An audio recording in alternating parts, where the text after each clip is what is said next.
This documentary about overcoming life's darkest moments isn't on Netflix, and that's exactly why you need to watch it. Look, I've been through my share of tough times, and I'm tired of watching feel-good fluff that barely scratches the surface. My Silver Lining documentary on lrodvinetwork.com is different. It's raw, real, and completely transformative. This isn't some glossy production designed to make you feel better for 30 minutes. It digs deep into what it actually takes to turn your pain into purpose. The storytelling is so powerful that mainstream platforms wouldn't touch it. But that's their loss and your gain. You get exclusive access to stories that will genuinely shift your perspective on adversity. I watched it 3 times because each viewing revealed something new about resilience. The convenience of streaming it on lrodvinetwork.com means you can pause, rewind, and really absorb these life-changing insights. Don't settle for surface-level inspiration when you can access something that actually moves the needle. Head to lrodvinetwork.com right now and discover the documentary everyone's missing.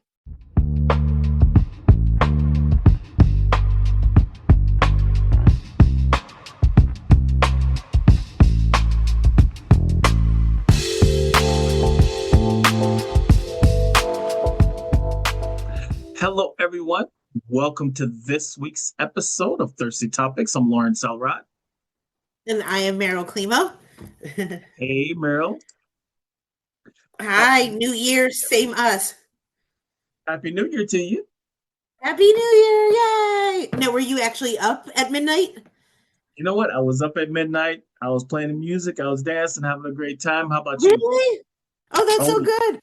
I set my alarm. I woke up at 11:58, and then I wanted to kiss my boyfriend, and he was like, yeah, okay, like he was sleeping, and then I don't even know if he knew what year we were even in, and then that was it. Did you do anything fun for New Year's Eve? You know, we stayed in. I made linguine and clams, the pasta, and then we watched Stranger Things. And if any of our listeners have thoughts on Stranger Things, better or worse, I would love to hear it. Oh, that sounds fun. Yeah, how about you? Let's see. I made lobster tails. Yeah, we both made seafood dishes. Yum. So Tracy actually made for the holiday. She made collard greens, made some sweet potato pies. So it was very nice, and relaxing. Do you do any like traditions? Like I know some people eat black-eyed peas, right? That's like a one of the things. And then you're supposed to eat like grapes under the table too. Do you do anything like that? We normally do black-eyed peas for New Year's Day. We haven't cooked it yet, but we're going to do that this week. Being that the son's out of the house, we kind of slipped away a little bit on the traditions. Yeah, I take great liberty too. I once read that you're not supposed to clean on the new year because you don't want to like clean away any good luck. And that includes like especially under your bed or doing laundry. And that whole day, like if there was a plate somewhere, I'd be like, we can't clean. We don't want to have bad luck. Oh, well, we're good then because we don't do anything on the first anyway. So good, exactly. Yeah, they just said you're not supposed to clean, which I mean, if it was the opposite way and you were supposed to clean your house, I would just accept bad luck or something. It's okay.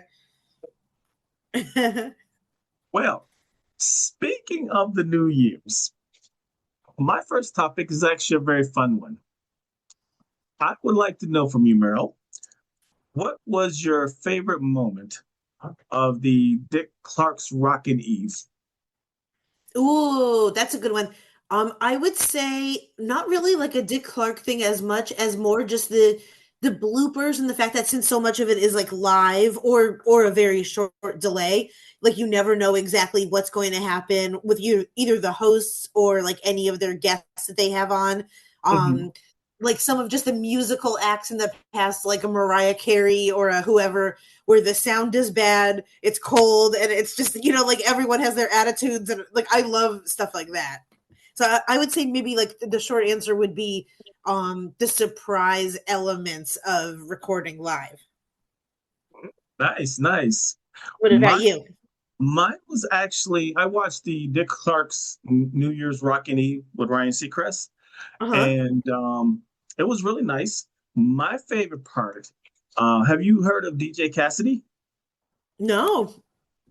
Well, what he does, he's a famous DJ that basically does a lot of pass the mic, where he'll have like, instead of doing like records and stuff, these are the actual artists. singing a little piece of their song.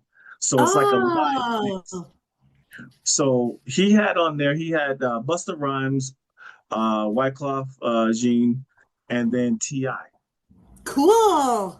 And it was really nice. I mean, it was nice. That was actually my favorite one. Good runner ups for that would be Pitbull. He Yeah, always knows I how to love fill up the him. house. Yeah, Pitbull is like our kind of person because I feel like he's really positive and he just seems nice. Yes. And yeah, I feel like he like if you and I were throwing a party, like Pitbull would be on the list. Oh yeah. And then a good mention I would say is in Chicago, um, Pharrell and Cheryl, which are on ABC Nightly News, ABC 10 o'clock news, they do a dance routine every year. They've been doing it for about 8 years. So that's actually another a great thing I like to see as well too. Oh, cool. Yeah, I love that. It's fun. I love the whole I don't even know what channel it is or what, but like when like the Anderson, Cooper, and Andy, whoever that get way too drunk and they always say ridiculous stuff. Like I actually I don't like either of them as people, but the only time to me that they're palatable is New Year's and like when they're drunk. So it's the 12 seconds a year that I really get to appreciate both of them. Well, it's the one time of the year where everyone is lively, everyone is smiling, having a good time, they're dancing. I'm kind of one of those individuals that I like to dance every so often, just so that, it relaxes you, puts you in a good mood. Yeah. Life is so crazy, especially in today's times. You got to have something that's going to make you smile. Totally. I feel like we're supposed to dance. Like we're like supposed to. You know what I mean? Like that's a good thing for our soul. Oh, yes, definitely, definitely. And it doesn't matter whether you know how to dance or not, it's about having fun. Exactly. Except a friend did just ask me if I wanted to go country western line dancing and I said a polite but it sounds really fun. I just said for me lovingly no thank you. But the older line dances I really like the Cupid Shuffle. Um, let's see, there's a few other ones that I like along those same lines, which you can have fun and do. It's relatively simple to do, but some of the new line dances coming out are like really difficult. So it kind of Yeah. shows that, yeah, I don't go out anymore, so I don't know these dances. And looking at them, I don't know if I want to know them because that's like, wow, that's like a workout. Exactly. Anything where I have to like turn left and go back and turn right and diagonal, horizontal. I need to just. I like the kind of dancing that I think you're talking about, where you just kind of like go with the music, or it's more impromptu and fun. Now, one dance I would love to learn is called the wobble.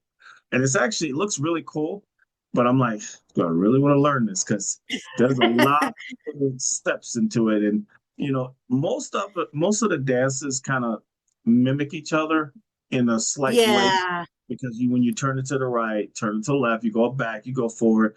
That's pretty much the basis of most of the line dances. But this one kind of has like stuff that you do in between those moves. And it's like, Oh, I have to look that up. I'm like, I don't know about that. I may have to Maybe that hire will someone to be. teach me that. Yeah. A wobble coach. That would be.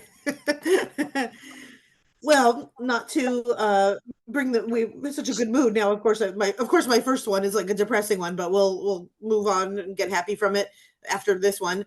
Um, I'm sure most of us have heard about the crazy fire in the Swiss ski resort. The videos are just insane. Where like people are going through a busy venue on New Year's Eve, and we see like the sparklers going, and then the sparklers caught fire to the roof, and I guess like the lining slash installation pretty much like sparked it. It was almost like the worst case scenario where it caught fire so fast. The latest I saw that was 40 people were killed and 116 people were injured at the bar fire. Obviously this was like totally unbelievable. The injured included at least 12 nationalities because obviously like Swiss place, that's a place that you think is a dream destination to go on New Year's Eve, and a lot of people probably like waited their whole lives to be there. Now I also saw, so a criminal investigation has been launched into the couple who managed the bar, and then sparklers on the bottles being carried too close were likely the cause of the fire, but a lot of people are talking about the like the material that is the installation, just how fast is it? Why would you have that in a restaurant if like something can catch fire, or even a bar if people are smoking? But I just thought that was like so sad and unbelievable. And it's just one of those things where a lot of people were filming, like they got outside of the Swiss bar and then they were filming. And it's like, please put your phone down and like do anything you can to even just save one person. Even if you're throwing a chair at glass, like could you imagine if you're stuck inside somewhere and someone is like outside filming? It's crazy. Yeah, I mean, I think that basically shows the sign of the times where instead of doing something to help, your first instinct after you get out safely is to start taping, and which Yeah, is sad when you think about it. exactly. I feel like some of the videos, like if everyone's safe, it's good in a way to have videos because we can see clearly what happened. Like a few moments before, you can see the sparklers right there. So it's like you can piece together and it makes it pretty easy to learn. But then, yeah, there's people outside like videoing other people escaping. And it's just so crazy. But I thought that was really sad. And 40 people dead is like that's crazy. Yeah, it is, and it just comes back to obviously, um, hi, hindsight is 2020, and there are a lot of questions that needs to be asked. As far as the flammable material. I've never seen sparklers in champagne bottles before. That's something I probably would have never tried. So there's a lot of questions that's going to be asked, and hopefully, we learn from it and it doesn't happen again. Exactly. Yep. Talking about interesting things. New England Patriots wide receiver Stefon Diggs facing felony strangulation and misdemeanor assault battery charges. Wow. It's sad that we're in the playoffs and we have to talk about this. Yeah. But based on reports, New England Patriots wide receiver Stefon Diggs is facing felony strangulation slash suffocation and misdemeanor assault and battery charges from an alleged December 2nd incident with a former private chef, which he strongly denies through his attorney. With the case scheduled for arraignment in January 2026, the charges stem from a financial dispute where the chef claims Diggs struck her and tried to choke her. But Diggs' lawyer Oh. calls the allegations unsubstantiated and motivated by unresolved pay issues. With the Patriots also stating they support Diggs and will cooperate with the authorities. Ooh. This whole thing is just crazy, to be honest with you. Yeah. Now, does the team do like players each have their own publicist and lawyer, and then there's like team lawyers too? Most of the time they do. The one thing he has to be careful about, this is thing called a morality clause that's in a lot of the entertainment contracts. I know it's pretty much in every professional sports contract, which Yeah. basically in layman's terms means that if you do something that tarnishes the reputation of you and or the team, they can let you go. Which yeah, which that's So and then they probably get less of like the brunt on them. They don't have to worry about it. And maybe they even save money, like legal fees and everything, just by saying, "Hey, you broke this clause." yeah, and the other thing too is, when you play a sport, it's a team effort.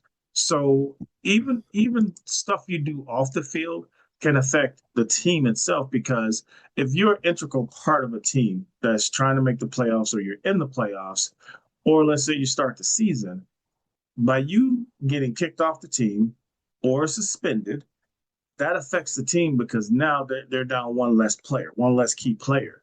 Yeah. And the thing is, even in the statement I just read here, it sounds like this issue about pay has been going on for some time. And it kind of makes you wonder. And again, you don't want to take sides because we don't know what's going on, what Right. happened. But it does raise your eyebrows that this isn't the first incident when it comes to pay. So it kind of makes you wonder what else we don't know about this situation. I know. Yes, because I feel like it's that kind of when there's smoke, there's fire type of thing. But as Mhm. we've seen before, there are situations that people see like an easy payday as well, and they just try to like jump on things. Yeah, that's true. That's true. Um, I don't know what's going to come of this, but it's definitely troubling because you would think that being that you're a professional player, you know better than to put yourself in positions like this. Yeah.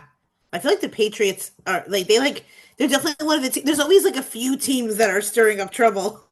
Like I wish I could there's some teams that I'm like I've never heard about. I mean maybe that's why maybe like bigger teams like the Patriots are like ones that they know will make the news all the time, but it's so funny how I feel like there's always like a few troublemaker ones. Well, I think it's an issue if you don't watch sports, but you know about teams that's having issues off the field. See? Yep, That's not a good exactly. thing. The fact that I know what like a deflate gate is or something isn't good for anyone. That is true. That is true. So we'll see how it turns out. Yep, we'll see how it turns out.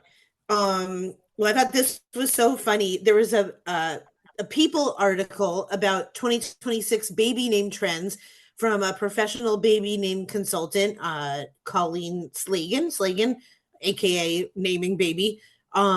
She is there's really a job for everyone. She's a baby name expert and social media creator who helps parents choose names and then analyzes the naming trends.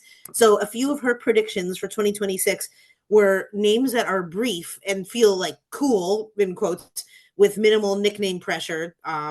Examples: Indy, Gwen, Lana, Alba. For boys, Luca, Rome, Elio, Dean, and Bodhi. Like so names that are simple, easy to spell, and feel modern. She also said that maybe some like Y2K or like early 2000 influences are coming back, which I think is very cute. Like Andy, Drew, Dylan, Logan. And she also said for boys, names that feel like cowboys or old Hollywood, like Rocky, Stone. So I thought that was very funny.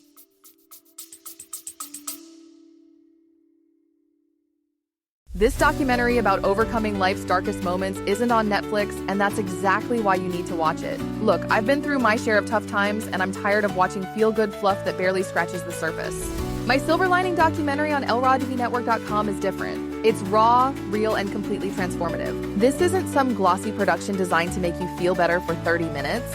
It digs deep into what it actually takes to turn your pain into purpose. The storytelling is so powerful that mainstream platforms wouldn't touch it. But that's their loss in your gain. You get exclusive access to stories that will genuinely shift your perspective on adversity. I watched it 3 times because each viewing revealed something new about resilience. The convenience of streaming it on lrodtvnetwork.com means you can pause, rewind, and really absorb these life-changing insights. Don't settle for surface-level inspiration when you can access something that actually moves the needle. Head to lrodtvnetwork.com right now and discover the documentary everyone's missing. Yeah, interesting. I mean, I'm a little shocked that there's a person that actually gets paid to help you figure out a baby name. I know. I know, exactly. And I wonder if this is in response to, because like millennial, I'm definitely right of the age where a lot of my friends had the like alabaster kids, like just the foofy names that were slightly annoying. I'm sorry, but especially annoying like white millennial people just kind of name their kids a little bit annoying, like it's like Little House on the Prairie type of stuff. But none of my friends, if they're watching, but it was so funny. There's one of my best friends, or my best friend has her kid named Miles, and I don't know what it is for the Mileses of like that age, but there's so many little boys that I know named Miles. I think that's a really cute name, but I don't know what it is about like our age range in a Miles, but yeah, I think it's obviously very uh to me too. It's like you don't want to be naming a baby with the trends. You want a name that will like stick with us, stick with you for a long time. Yeah, that's true. Now, one thing that I think would be interesting for the people who's watching and listening to us, if you guys could go to our social media, I would love to know, how did you pick your child's name? Or let's say if you don't have children yet, what process, or what would you do to choose that name? It'd be kind of interesting to see what people say. Definitely, absolutely. It could be inspired by like a famous actor that they like, or usually I feel like it's a family name, right? Like for the most part, some type of family meaning. I've seen it. I've seen it based on family. I've seen it based on famous characters that they see on TV. It's all kinds of different ways that people come up with names. So it would be kind of interesting just to see, what most of the people do. What about you, Meryl? Oh, I love that. You know, it's so funny. My parents, I was almost named Carmel, which I'm like, then I would be like at the strip club dancing instead of performing comedy. So if I'm ever acting up, my mom calls me like Carmel Climo. Interesting, interesting. I know when I came up with our son, Tracy had heard a bunch of names, and she really liked, Kendall. So that's how we came up with that. Oh, I love that. Yeah. So Kendall? yeah, that's. It's a I great mean, name. literally, only we call him that. He goes by his nickname Kenny. So, um, Yeah, so we know who's calling him when he that's go, so "Hi cute. Kendall," "Hi Kenny." So That's so cute. I think Kendall makes like a great. I like names like Andy or Benny that I feel like are really cute girl or boy or whatever in the middle, whatever you are, like type of names. mhm. Um, so yeah, it'll be interesting to hear. But honestly, if there's a bunch of cowboy little boys that all have like allergies and just cry a lot, I'm not going to be able to like they better be little strong men. They can't be little wimpy cowboys. Well, my last topic for this show is actually a fun one. It's actually a feel good moment. Um, when Taylor Swift left the Chiefs game on Christmas Day, she gave a uh, a worker who cleans up the skybox. Her name is Robin Gentry. A $600 tip. Whoa. Wow. She's given out more in tips this year than most billionaires have like given to one charity. I know there's some people that are going to give her flack about, oh, she just wants publicity, oh, this and that. The thing is, we all know she's incredibly rich, incredibly famous. She doesn't have to do anything that she's doing. Right. And I think it's a great thing for what she does. She does the same thing like what Shaquille O'Neal does. Shaq is known to, go to Walmart, you know, pay off people's layaways, buy Oh, kids bikes. He does a lot of stuff in the community. And Taylor Swift is one that, she appreciates the people around her that works for her. I would love to see that trend. I would love to see that as a challenge, oh for yeah. wealthy people, companies. What can you do special for the people that take care of you? Exactly. And like you said, we already know her to be very generous and giving with her money. And so she could like stop right now and she would still have the reputation of being, very charitable. But she continues to give. And it's not just like $100, it's these huge amounts. And so I think that's very sweet. And it's never her like, it always gets to the public because the people getting the money are the ones that talk about it. It's not Taylor's not really like broadcasting it too much. And even if she was, that would be kind of distasteful, but it would still be amazing. So I think like if people are upset about this, it's like, come on, there's other stuff to be annoyed about rather than people getting money. Oh yeah, and the woman that she helped said that it's going to help her pay a lot of bills, including even rent. Yeah. Because I know we don't talk about it a lot, but with everything going on in the economy right now, a lot of people are suffering, and Yeah. it doesn't seem to get any better. So when someone, you know, gives people money, does things for people that help them in their situation, I think that should be celebrated at all times.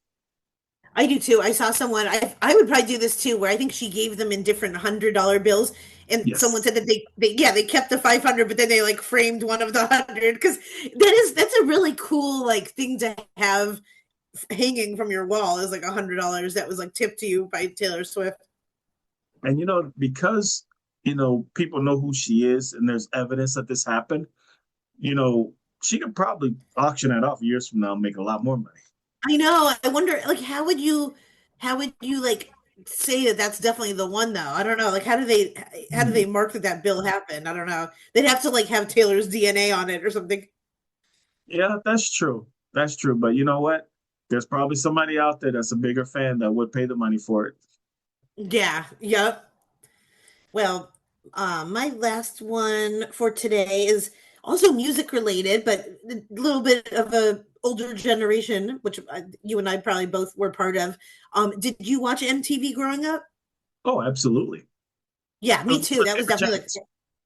me too. Absolutely. I thought MTV was like, I'm so happy that we lived in our lifetime, like how, so we had MTV. Now there's been a lot of back and forth about if it's shutting down completely, if it's not, back and forth. But what did happen is the dedicated 24/7 music channels like MTV Music, um, in the UK, Europe, and Australia ended their operations at the end of 2025. And people were freaking out because they thought this meant like all MTV everywhere, which it kind of like, it's the end of the music only channels. Now the brand is continuing even in the way of reality shows and entertainment content, but like no one I know really likes the reality show of MTV. We're there more there for a music video experience. And I just think like that is such a end of an era, and just like the nostalgia that it has for all of us. Like I don't know. It seems on brand for 2025 because it was just like really changing everything we knew. But I think that's so sad. Yeah, I agree with you. I mean, I'm probably going to date myself a little bit, but for a lot of the youngsters out there that don't know this, MTV music did not exist before. It was just MTV, and MTV and VH1 played nothing but music, nothing but music. Yeah. So all the reality stuff and all the stuff you see right now, that stuff came after the fact. And to me, by them getting away from what they used to do, I think it was kind of sad because I really did enjoy watching the videos. It was Me something to look forward too. to, seeing the different songs, seeing the different videos and stuff like that. And it was a great way to me for artists to, promote their music. Oh Um, my gosh. Yeah. so it was And kind of sad to see all that go, but you know, I remember like bigger videos like Michael Jackson's Black and White and Black or White and stuff.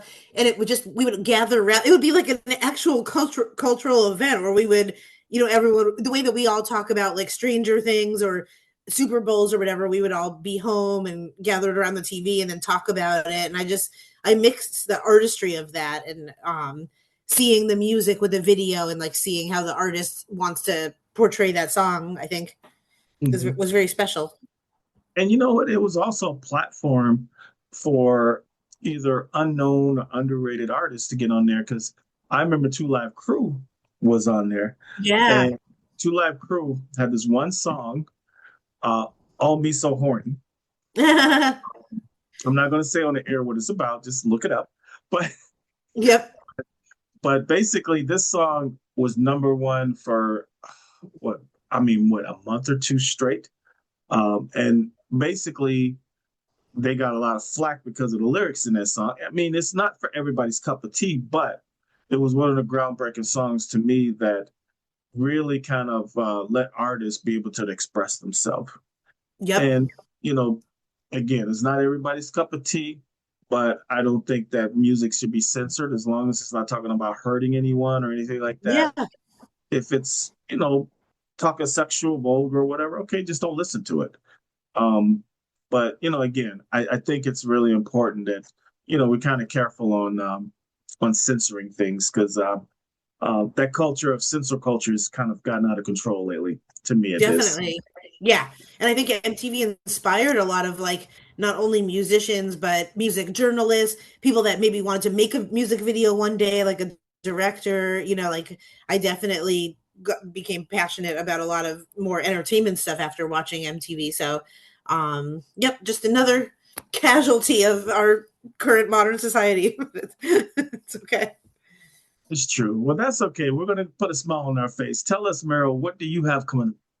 Woo! I will be at the a venue called the Ice House in Pasadena on February 7th. So that's close by. It's coming up. Yes, it is right around the corner. And you Yep, I say, can't where's wait. So that it's called again? It's at the Ice House in Pasadena, which is a really awesome comedy venue. Perfect. Well, if you're in the area, definitely go out to support Meryl. She would love to see you there. I sure would. Wow, this time has flew by. I know. Well, everyone, thank you so much for watching us and listening to us. Please continue to share and let everybody know who we are. I am Lawrence Elrod. And I'm Meryl Climo. Take care, everyone. Bye bye.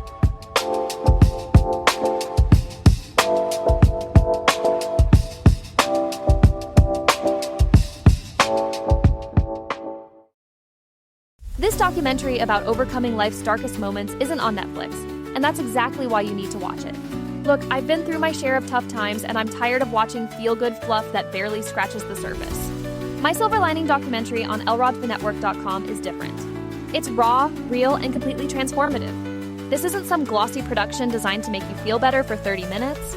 It digs deep into what it actually takes to turn your pain into purpose. The storytelling is so powerful that mainstream platforms wouldn't touch it. But that's their loss and your gain. You get exclusive access to stories that will genuinely shift your perspective on adversity. I watched it 3 times because each viewing revealed something new about resilience. The convenience of streaming it on lrodthenetwork.com means you can pause, rewind, and really absorb these life-changing insights. Don't settle for surface-level inspiration when you can access something that actually moves the needle. Head to lrodthenetwork.com right now and discover the documentary everyone's missing.